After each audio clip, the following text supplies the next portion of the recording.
Hey guys, ரீசெண்டா ஒரு கம்யூனிட்டியை பத்தி தான் சோஷியல் மீடியால நிறைய பேர் பேசுறாங்க.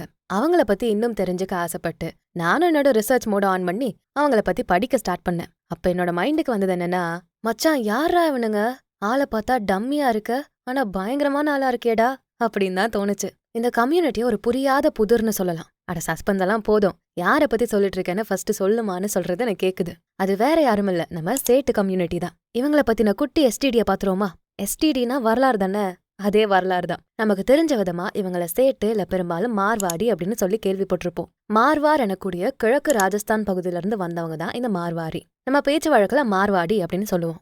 ஆக்சுவலி அவங்கள மார்வாரி அப்படின்னு சொல்லுவாங்க. வறண்ட பாலைவன பகுதியில வாழ்ந்த இவங்க தங்களோட வளங்களை சிக்கனமா சேமிச்சு வச்சு வாழ தெரிஞ்ச சமூகம் தான் இந்த மார்வாரி மக்கள். 19ஆம் நூற்றாண்டுல மெல்ல மெல்ல பஞ்சாப், யூபி, வங்காளம், எம்பி, மகாராஷ்டிரான்னு தங்களோட வாழ்விடங்களை அமைச்சுக்க ஆரம்பிச்ச அவங்க முதல் வேர்ல்டு வார் அப்போ கிட்டத்தட்ட வட இந்தியா ஃபுல்லா விஸ்வரூபம் எடுத்தாங்க. பொதுவா நம்ம தமிழ் படங்கள்ல ஒரு கொடூர வில்லனாவோ கமீடியனாவோ தான் இந்த சேட்டுகளை யூஸ் பண்ணிருப்பாங்க. இன்னமும் நம்ம இவங்கள நம்பல் நாளை வரான், பைசா கேக்குறான், நிம்பல் கொடுக்குறான் இப்படி பேசுவாங்கன்னு நினைச்சிட்டு இருக்கோம். அது மட்டும் இல்லாம உழைக்காம ஏழைங்கிட்ட இருந்து வட்டி காசு வாங்கி அவங்க ரத்தத்தை உறிஞ்சு வாழறாங்கன்னு நினைக்கிறோம். ஐ மீன், எல்லா ஸ்டீரியோ டைப்புக்கும் பின்னால கொஞ்சம் உண்மை இருக்குன்னு சொல்லுவாங்க. அப்படி இருக்கலாம். பட் தன்னோட பிழைப்புக்கு வந்த ஒரு கம்யூனிட்டி எப்படி இவ்ளோ செல்வ செழிப்பா மாற முடிஞ்சது? நாட்டுல மழை இல்ல, விவசாயம் இல்ல, ஏழைங்க துட்டு இல்லாம கஷ்டப்படுறாங்க. உங்க கும்பல் கிட்ட மட்டும் துட்டு வந்துன்னே இருக்கே, எப்படி சேட்டு அப்படின்னு கில்லி படத்துல வர டயலாக போல உங்களுக்கும் கேட்கணும்னு தோணுதுல்ல. பட் இந்த மார்வாரிஸ் பத்தி பல நெகட்டிவ் ஷேட்ஸ் இருந்தாலும் இவங்க கிட்ட இருந்து நம்ம கத்துக்க வேண்டிய பாசிட்டிவ் விஷயங்களும் இருக்கு. ராஜஸ்தான்ல மார்வார்னு சொல்லக்கூடிய இடத்துல இருக்க ஒரு கம்யூனிட்டி தான் இந்த மார்வாரின்னு சொல்லப்படுற மார்வாடி கம்யூனிட்டி. இன்னைக்கு நிலையில இந்தியால 40% வெல்த் இவங்க கிட்ட மட்டுமே இருக்கு. இவங்க டாப் லெவல் கம்பெனிஸ்ல ஹை லெவல்ல இருப்பாங்க. சில ஃபேமஸ் கம்பெனி நேம்ஸ் எல்லாம் சொல்றேன். அதோட ஃபவுண்டர்ஸ் எல்லாமே மார்வாரி கம்யூனிட்டியை சேர்ந்தவங்க தான். Raymond, Wipro, Aditya Birla group, Big Bazaar, DMart, India Mart, IndiGo Airlines, Zomato, Bajaj, Lenskart, Paytm, Snapdeal, Urban Ladder, Videocon group, இன்னும் பல கம்பெனிஸ் இவங்க கைவசம் தான் இருக்கு. என்ன ஃப்ரெண்ட்ஸ், இப்பவே தலை சுத்துதா? இவங்களை பத்தி ரிசர்ச் பண்ணும்போது எனக்கும் அப்படிதான் இருந்தது. மார்வாரி எல்லாருமே மத்தவங்க கிட்ட ரொம்ப ஸ்வீட்டா கைண்டா பேசுவாங்க. பார்க்க ரொம்ப சிம்பிளாவும் இருப்பாங்க. அவங்க கிட்ட நிறைய பணம் இருக்கு. அதனால பெரிய பெரிய கம்பெனிக்கு ஓனரா இருக்காங்களான்னு நினைச்சா அது இல்ல. கடைகள்ல உட்காந்து பிசினஸ் பண்றவங்களா தான் இருப்பாங்க. பெரிய பெரிய இண்டஸ்ட்ரீஸுக்கெல்லாம் இவங்க லேட்டா தான் என்ட்ரி கொடுத்தாங்க. அப்படி இருக்கப்போ எப்படி அவங்களால மட்டும் இவ்ளோ சீக்கிரம் க்ரோ ஆக முடிஞ்சது? எந்த பிசினஸ் பண்ணாலும் அவங்க தான் கிங்கா இருக்காங்க. எப்படி அது? அதுக்கு காரணம் அவங்களோட பிசினஸ் ஸ்கில்ஸ். அப்படி என்ன பிசினஸ் ஸ்கில்ஸ் அவங்க கிட்ட இருக்கு? சோ இன்னைக்கு நம்ம வீடியோல மார்வாரி பிசினஸ் சீக்ரெட்ஸை பத்தி தான் டீடைல்டா பார்க்க போறோம். அந்த சீக்ரெட்டை நீங்களும் உங்க பிசினஸ் அண்ட் பர்சனல் லைஃப்ல அப்ளை பண்ணி சக்சஸ்ஃபுல் லைஃபை லீட் பண்ணலாம். வாங்க இப்ப வீடியோக்குள்ள போகலாம். மார்வாரி மக்கள் வணிகம் அப்புறம் வர்த்தகத்துல பல நூற்றாண்டுகளா தங்களை ஈடுபடுத்திக்கிட்டு வராங்க. இவங்க கம்யூனிட்டில நிறைய பேரு டெக்ஸ்டைல் இண்டஸ்ட்ரி, ஸ்பைசஸ், மத்த பண்டமாற்று முறைகள்ல பிசினஸ் ஸ்டார்ட் பண்ணி லாபம் பார்க்க ஆரம்பிச்சாங்க. இவங்க கணக்கு வழக்கு பாக்குறதுல கை தேர்ந்தவங்களா இருக்காங்க. நீங்க எந்த மார்வாடி கடைகளுக்கு போனாலும் அவங்க ஒரு நோட்டு வச்சிருக்கிறத பார்க்க முடியும். டெய்லி கணக்கு வழக்க அவங்க டைரியில குறிச்சு வைக்கிற பழக்கம் அவங்க பிளட்ல ஊறி போனதா இருக்கும். அவங்க இவ்ளோ செல்வ செழிப்பா இருக்கிறதுக்கு இதுவே ஒரு முக்கிய காரணமா பார்க்கப்படுது. இவங்களோட மெயின் மணி ஸ்ட்ரீம் பிசினஸ், வட்டி பணம் கொடுக்கறது, ஃபினான்ஸ் பண்றது, அடகு கடை நடத்துறது. அதுக்கப்புறம் லாபத்துல வந்த பணத்தை ரீஇன்வெஸ்ட், ரியல் எஸ்டேட், கோல்டுல அதிகமா இன்வெஸ்ட் பண்ணி அவங்க மணியை டபுள் ட்ரிபிள் ஆக்க கத்துக்கிட்டாங்க. மார்வாரி மக்களோட ஃபேமிலி அண்ட் அவங்க கம்யூனிட்டி பாண்டிங் அவ்வளோ ஸ்ட்ராங்கா இருக்கும். அவங்க ஒற்றுமையே பலம் அப்படிங்கிற கூற்றை நம்புவாங்க. அதனால அவங்க எப்பவுமே ஜாயிண்ட் ஃபேமிலியா தான் இருக்காங்க. அவங்க பிசினஸ் நாலேஜ் வெளியே எங்கேயும் போயிடக்கூடாதுங்கிறதுல ரொம்ப தெளிவா இருக்கிறவங்க. அதனால தங்களோட பிள்ளைங்களுக்கு சின்ன வயசுல இருந்தே அவங்களோட பிசினஸ் நாலேஜை ஊட்ட ஆரம்பிச்சிருவாங்க. அந்த பிள்ளை சின்ன வயசுல இருந்தே ட்ரெயின் ஆகி 17 வயசுக்கெல்லாம் ஒரு பிசினஸ் ரன் பண்ற அளவுக்கு ட்ரெயின் ஆயிடுது. மார்வாரியை பொறுத்த வரைக்கும் தங்களோட குழந்தைகளை படிச்சு வெளியே போய் ஒருத்தர்கிட்ட வேலை பார்க்கணும்னு எதிர்பார்க்க மாட்டாங்க. அதை அவங்க விரும்பவும் மாட்டாங்க. அவங்க பசங்களை படிக்க வைக்கிறது அந்த பசங்களோட அறிவை மேம்படுத்த மட்டும்தானே தவிர வெளியே போய் இன்னொருத்தர்கிட்ட வேலை பார்க்க இல்ல. அவங்க கெயின் பண்ற அறிவு கூட அவங்க பிசினஸுக்கு ரிலேட்டடா தான் இருக்கும். அவங்க ஃபேமிலி டைம்ல கூட உப்பு சப்பு இல்லாத கதைகளை பேசாம பிசினஸ பத்தி நிறைய பேசுவாங்களாம். அது மட்டும் இல்ல, அங்க ஒரு வயசுக்கு அப்புறம் ஃபேமிலி பிசினஸ டேக் ஓவர் பண்ணணுங்கிறது எழுதப்படாத விதி. பட் அதை யாரும் விருப்பம் இல்லாம டேக் ஓவர் பண்ணுவாங்கன்னு நான் எங்கேயும் படிக்கல. அவங்களோட நெக்ஸ்ட் ஜெனரேஷன் அந்த ஃபேமிலி பிசினஸ டேக் ஓவர் பண்ணி அடுத்த நிலைக்கு கொண்டு போயிடுவாங்களாம். அதுக்கு ரீசன் சின்ன பிள்ளையில இருந்தே அவங்கள அதிகமா அவங்களோட பிசினஸ்ல ஈடுபடுத்தினது தான். இதுவே நம்ம வீடுகள்ல நம்ம சின்ன பிள்ளையில இருந்து என்ன சொல்லி வளர்ப்பாங்க? நல்லா படிச்சு நல்ல வேலையில போய் செட்டில் ஆகணும்னு தானே சொல்லி கொடுப்பாங்க. வீட்டுல எல்லாரும் ஒன்னா இருக்கும்போது சாப்பிடும்போது எங்க பேசிக்கிறோம்? ஆளுக்கு ஒரு ஃபோன் எடுத்து வச்சுக்கிட்டு ஆளுக்கு ஒரு மூலையில இருந்துக்கிறோம். நம்ம வீட்லயும் குழந்தைகளுக்கு பிசினஸ் மைண்டை கொண்டு வரணும். இது வரப்போன தலைமுறைகள் போகட்டும், இனி வர ஜெனரேஷனுக்காச்சும் நம்ம இதை சொல்லிக் கொடுத்து வளர்க்கணும். பிசினஸை பத்தி சொல்லிக் கொடுக்குறோமோ இல்லையோ, ஃபினான்சஸை பத்தி சொல்லிக் கொடுக்கணும். ஏன்னா நம்ம ஸ்கூல்ல இன்னுமே ஃபினான்ஷியல் நாலேஜை எங்கேயுமே கத்துக் கொடுக்கறது இல்ல. படிக்கிறது முக்கியம், பிகாஸ் நாலேஜ் இஸ் பவர். அதுல எந்த மாற்று கருத்துமே இல்ல.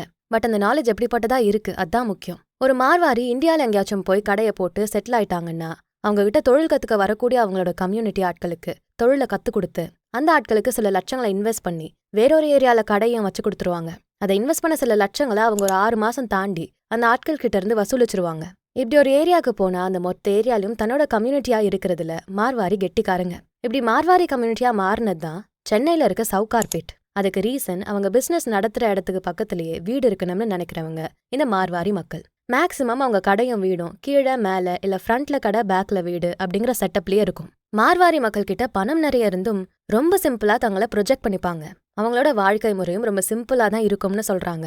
எந்த அளவுக்குன்னா, அவங்க கிட்ட கார் இருக்காது, பட் அவங்க கார் ஃபினான்ஸ் பண்றவங்களா இருப்பாங்க. ஆடம்பரமான வீடு இருக்காது, வீட்டு பொருட்கள் இருக்காது, பட் அவங்க கிட்ட ஃபிளாட்ஸ் இருக்கும். அது எல்லாத்தையும் ரெண்டலுக்கு விட்டு காசு பார்ப்பாங்க.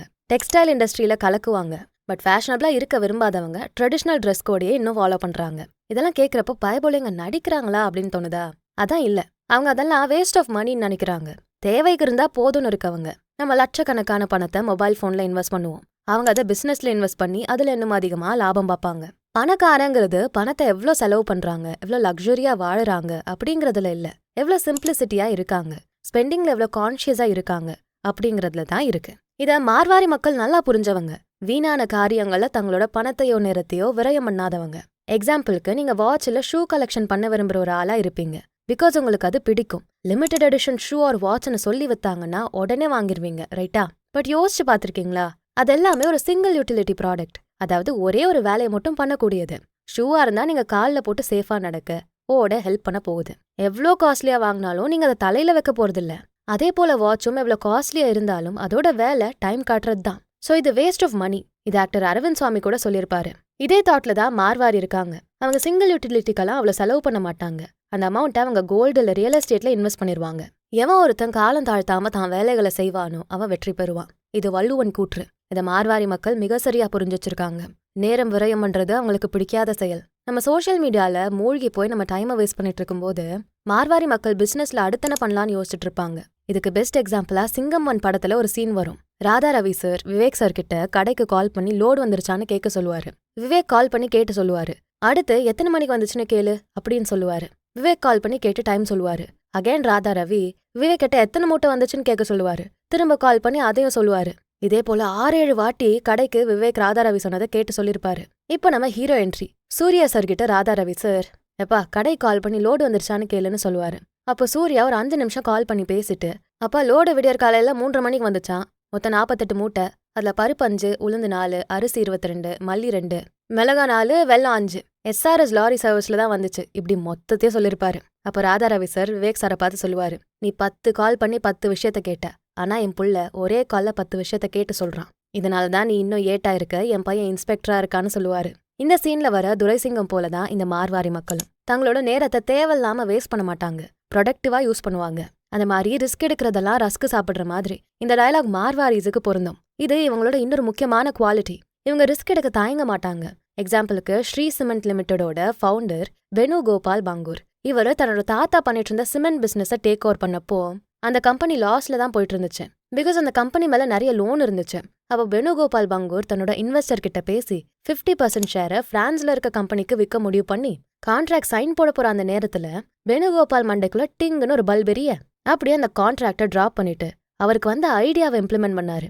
பட் அதுக்கு ப்ரொடக்ஷன் காஸ்ட் லோவா இருந்தாலும் ரிஸ்க் ரொம்ப ஹையா இருந்துச்சு. பட் வேணுகோபால் வந்தா மலை அப்படின்னு ரிஸ்க் எடுத்தாரு. கோல் மைன்ல இருந்து கிடைக்கக்கூடிய வேஸ்ட்னு சொல்ற கோக்கை விலை கொடுத்து வாங்கி அதை மேனுஃபேக்சரிங் பண்ண ஸ்டார்ட் பண்ணாரு. ஸ்டார்டிங்ல அது கஷ்டமா இருந்தாலும் அவரோட லீடர்ஷிப் குவாலிட்டியில அவர் அதை கன்சிஸ்டன்டா பண்ணிட்டு இருந்தாரு. விடாமுயற்சி விஸ்வரூப வெற்றின்னு சொல்றது மாதிரி வெறும் 0.6 மில்லியன் டன் சிமெண்ட் மட்டுமே மேனுஃபேக்சர் பண்ண அந்த கம்பெனி இன்னைக்கு கிட்டத்தட்ட 40 மில்லியன் டன் சிமெண்ட்டை மேனுஃபேக்சர் பண்றாங்க. அண்ட் ப்ராஃபிட் பத்தி சொல்லணும்னா 3.5 கோடியில இருந்து 14.16 கோடியா இன்க்ரீஸ் ஆகிருக்கு. இது போலதான் நம்மளும் எப்போ ரிஸ்க் எடுக்க பயப்படக்கூடாது. ப்ராப்ளம் கூட ஒரு வித வாய்ப்புன்னு புரிஞ்சுக்கணும். கீழே விழாம யாராச்சும் சைக்கிள் ஓட்ட கத்துக்க முடியுமா? கீழே விழுறதுக்கு பயந்தா நம்ம என்னைக்கும் சைக்கிள் ஓட்ட முடியாது. சோ ரிஸ்க் எடுக்க பழகுங்க. மார்வாரி மக்கள் ப்ராப்ளம்ஸை பார்த்து பயப்பட மாட்டாங்க, லாஸ்ட் மினிட்ல கூட வாய்ப்பு இருக்குன்னு நம்புவாங்க.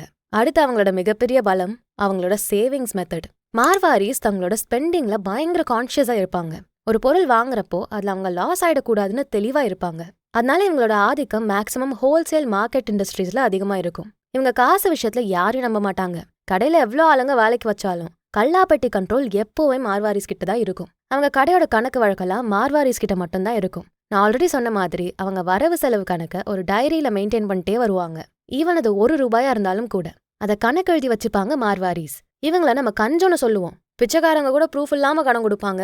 பட் இந்த மார்வாரிஸ் ப்ரூஃப் இல்லாம கடன் கொடுக்கவே மாட்டாங்கன்னு சொல்லி நிறைய பேர் இவங்களை கிண்டல் பண்றதை கேள்விப்பட்டிருப்போம். அவங்ககிட்ட இருந்து கடனை நீங்க காசா வாங்குறது மாங்காய் மரத்துல புளியங்காய் தேடுற மாதிரி. பழனிக்கே பால் காவடி எடுத்தாலும் அவங்க கிட்ட கடனை வாங்கிட முடியாது ஈஸியா. அதுவே உங்க ஜுவல்லரியை வச்சு கடன் கேட்டா டக்குன்னு கொடுத்துருவாங்க. பிகாஸ் அவங்க அதான் சரின்னு நம்புறாங்க. இதை எந்த அளவுக்கு இவங்க ஃபாலோ பண்றாங்கன்னு கேட்டீங்கன்னா, அவங்களோட கல்யாணமான பையனுக்கு ஒரு வேலை ஃபினான்ஸ் தேவைப்பட்டா அப்போ கூட அவங்க ஃப்ரீயா அதை தரமாட்டாங்களாம். தன்னோட சொந்த பையன்கிட்டயே ஜுவல்ஸை வாங்கி வச்சுக்கிட்டு ஃபினான்ஸுக்கு ஹெல்ப் பண்ணுவாங்களாம். அந்த அளவுக்கு மார்வாரிஸ் பணத்தை ஸ்ட்ரிக்டா ஹேண்டில் பண்றாங்க. இந்த வேர்ல்ட்ல எதுவுமே ஃப்ரீயா கிடைக்காதுன்னு அவங்க நம்புறாங்க. சொல்ல போனா அதான உண்மையும். இவங்க மணியை ஸ்பெண்ட் பண்றதுல கூட பயங்கர கான்ஷியஸா இருப்பாங்க. அது எந்த அளவுக்குன்னா, ஒருவேளை அவங்க பசங்களுக்கு ஏதாச்சும் ஃபீவர்னு ஹாஸ்பிட்டல் போக வேண்டியதுன்னு வைங்க, அதோட சேர்த்து வெளியே வேற என்னெல்லாம் வேலை இருக்கும் அதெல்லாம் முடிச்சுட்டு தான் வீட்டுக்கே வருவாங்களாம். லைக் கிராசரி வாங்குறது, பிசினஸ் மீட்டப்பு, இந்த மாதிரி வேலைகளை ஹாஸ்பிட்டல் போயிட்டு வரப்ப கூட சேர்த்து முடிச்சுட்டு வந்துருவாங்களாம். இதுல எந்த அளவு உண்மைத்தன்மை இருக்குன்னு எனக்கு தெரியல. பிகாஸ் நம்ம வீட்டுல குழந்தை உடம்பு சரியில்லைன்னா மண்டைக்குள்ள அதே தானே ஓடிட்டு இருக்கோம். வேற எதுவும் யோசிக்க தோணாது. மார்வாரிஸ் டிஃப்ரெண்டா இருக்காங்க. எமோஷனலி அவங்கள சீக்கிரம் வீக் ஆக முடியறதில்ல. அதனாலதான் என்னமோ அவங்க பிசினஸ்ல பெஸ்டா இருக்காங்க. அது மட்டும் இல்லாம மார்வாரிஸ் பார்கெயின் பண்றதுல நம்ம அம்மாக்களெல்லாம் மிஞ்சிருவாங்க போல. ஒரு பொருளை குறைச்சு வாங்கணும்னு முடிவு பண்ணிட்டாங்கன்னா அதை வாங்காம விட மாட்டாங்களாம். மார்வாரிஸ் பணத்தை டைவர்சிஃபை பண்றதுல கில்லாடிஸ். அதாவது மார்வாரி ஒரு ஆக்டிவ் இன்கம் சோர்ஸை மட்டும் நம்ப மாட்டாங்க. பாசிவ் இன்கம் சோர்ஸை நிறைய உருவாக்குவாங்க. வர பணத்தை நிறைய இடத்துல இன்வெஸ்ட் பண்ணுவாங்க. இவங்களோட பெரிய இன்கம் சோர்ஸ் தான் இவங்களோட பிசினஸ். அதாவது எல்லா மார்வாரியும் ஏதாவது ஒரு ஹோல்சேல் பிசினஸ் பண்ணுவாங்க. அது டெக்ஸ்டைல் பிசினஸா இருக்கலாம், ஸ்பைசஸ் பிசினஸா இருக்கலாம், இல்ல எலக்ட்ரிக்கல் பிசினஸா இருக்கலாம், இல்ல கோல்டு பிசினஸா இருக்கலாம். இப்படி ஏதாச்சும் ஒரு பிசினஸை மெயினா பண்ணுவாங்க. அதுல இருந்து வரக்கூடிய மணியை தேவைக்கு எடுத்து வச்சுக்கிட்டு மிச்சம் இருக்க எல்லாத்தையும் அகைன் பிசினஸ்ல இன்வெஸ்ட் பண்ணுவாங்க. பிகாஸ் மார்வாரி ஒரு இன்கம் சோர்ஸை மட்டும் நம்பிட்டு இருக்க மாட்டாங்க. இவங்க ரியல் எஸ்டேட் பிசினஸ் கூட பண்றாங்க. ப்ராப்பர்ட்டியை வாங்கி அதை ரெண்டுக்கு விடுறாங்க. அதுல இருந்து அவங்களுக்கு லாங் டேர்முக்கு ஒரு இன்கம் வரும். ஸோ இவங்களை பத்தி ரொம்ப சிம்பிளா சொல்லணும்னா இதுதான். மார்வாரி மக்கள் ஈஸியா டெக்னாலஜிக்கு அடாப்ட் ஆக கூடியவங்க. செய்யும் தொழிலை தெய்வம்னு இருக்கவங்க. அதனாலதான் கோவிலுக்கு போய் கடையோட கீயை வச்சு ப்ரே பண்ணிட்டு வந்து கடையை திறப்பாங்க. மார்வாரி பேச்சு இனிமையா இருந்தாலும் அவங்க பவுண்டரிஸை அவங்க கிளியரா மெயின்டைன் பண்ணுவாங்க. மார்வாரிஸ் அவங்க பிசினஸ்ல டிசிப்ளின்டா இருப்பாங்க. ஹார்ட் ஒர்க்கோட சேர்ந்து ஸ்மார்ட் ஒர்க்கும் இருக்கும். அதனாலதான் இப்போ நாம அவங்கள பத்தி பேசிக்கிட்டே இருக்கோம். ஸோ எஸ் கைஸ், வீடியோட எண்டுக்கு வந்தாச்சு. தேங்காய் வேணும்னா தென்னை மரம் ஏறி தான் ஆகணும். அதனால உங்க லைஃப்ல நீங்க ஜெயிக்கணும்னா ரிஸ்க் எடுத்து தான் ஆகணும். சேவ் பண்ற மணியை சரியான இடத்துல இன்வெஸ்ட் பண்ணுங்க. இப்பெல்லாம் நிறைய ஆப்ஷன்ஸ் இருக்கு. இது ஆல்ரெடி இருந்தது தான் இருக்கு. பட் இப்பதான் நமக்கெல்லாம் தெரியுது. இருந்தாலும் பரவாயில்ல. ஸ்டாக் மார்க்கெட்ல உங்க நாலேஜை வளர்த்துக்கிட்டு இன்வெஸ்ட் பண்ணுங்க. மணியை டைவர்சிஃபை பண்ண கத்துக்கங்க. எமோஷனலா பிசினஸா பண்ணாதீங்க. டைம் மேனேஜ்மெண்ட் கத்துக்கங்க. இதுவரை மார்வாடி பிசினஸ் டாக்டிக்ஸை பத்தி நிறைய வீடியோஸ் பார்த்திருப்பீங்க. பட் இந்த வீடியோல உங்களுக்கு தெரியாத விஷயங்களை உங்களுக்கு சொல்லியிருக்கேன்னு நினைக்கிறேன். ஸோ இந்த வீடியோ கண்டிப்பா உங்களுக்கு யூஸ்ஃபுல்லா இருந்திருக்கும். இதுக்கு ஒரு லைக்கை போட்டுட்டு உங்க ஃப்ரெண்ட்ஸ் அண்ட் ஃபேமிலிக்கு ஷேர் பண்ணுங்க. நம்ம channels beyond the ordinary and body and soul Tamil ரெண்டுத்துக்கும் சப்ஸ்கிரைப் பண்ணிட்டு பெல் ஐக்கானை அழுத்திடுங்க. நான் உங்களை அடுத்த வீடியோல பார்க்குறேன். நன்றி.